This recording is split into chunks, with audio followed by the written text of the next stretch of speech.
시와 그림을 통해 하나님의 사랑과 위로를 전하는 김소엽 유명해 작가의 시화전이 올해 2월부터 순회전을 진행하고 있습니다. 일상 속 받은 은혜를 시와 그림에 담아 복음을 전하고 그리스도인들에게는 위로의 메시지를 전하기 위해 기획됐다고 합니다. 전시가 열리고 있는 광명 참 좋은 교회 김예지 기자가 다녀왔습니다. 털어도 지워지지 않는 때 물속에 넣어 불린다네. 아무리 고백하여도 남아있는 죄, 사랑의 물속에 불린다네. 뜨겁게 내려쪼이는 햇살 아래 두 팔을 벌리고 빨랫줄에 거꾸로 매달려 십자가에 찢어지는 아픔을 알았네. 아, 나는 비로소 하얗게 표백되었네. 평생 수채화가로 살아온 유명해 작가의 작품에는 일상의 소재 속에 복음이 담겨 있습니다. 평소 존경하던 김소엽 시인의 신앙시에 영감을 받아 시를 묵상하고 받은 은혜를 그림으로 표현했습니다. 화가였던 어머니를 따라 그림을 그리기 시작한 유 작가는 성경 속 복음을 전하라는 말씀을 사명으로 받아 그때부터 시화를 제작하게 됐습니다. 신앙시, 시화를 제작해서 순회전을 하면 시를 읽는 사람들이 마음에 좀 이렇게 복음이 이렇게 들어가지 않을까, 그런 꿈과 생각을 하게 됐어요. 그때서부터 제 숙제는 복음을 전하는 일이 저의 명제가 되었어요. 제 마음속에는 내가 죽기 전에 그래도 한 사람에게라도 확실한 복음을 전하고 싶은 그런 간절한 마음이 누구에게나 있죠.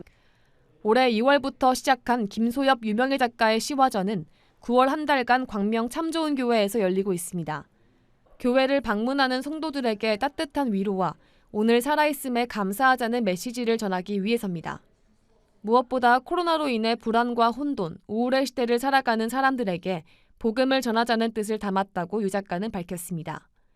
김소엽 시인의 신앙시에는 40대에 갑작스럽게 남편을 잃게 되며 겪은 아픔과 신앙생활의 어려움 등이 그대로 담겼습니다.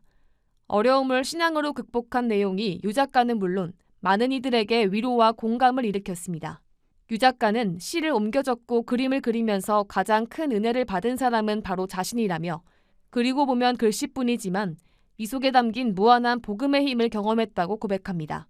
그러면서 시화를 통해 단 한 사람이라도 감동을 받는다면 좋겠다고 덧붙였습니다. 얼마쯤에 하나님이 천국으로 부르실는지 모르죠. 그러나 마지막 순간까지 그림을 그릴 겁니다.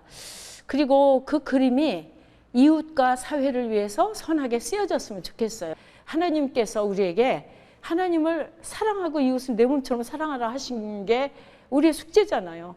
우린 그림을 그리는 사람으로 그걸 이루면 되는 거죠. 저는 열심히 죽을 때까지 할 수 있을 것 같아. 그 꿈을 가지고 아주 벅차요. 좋습니다. 네.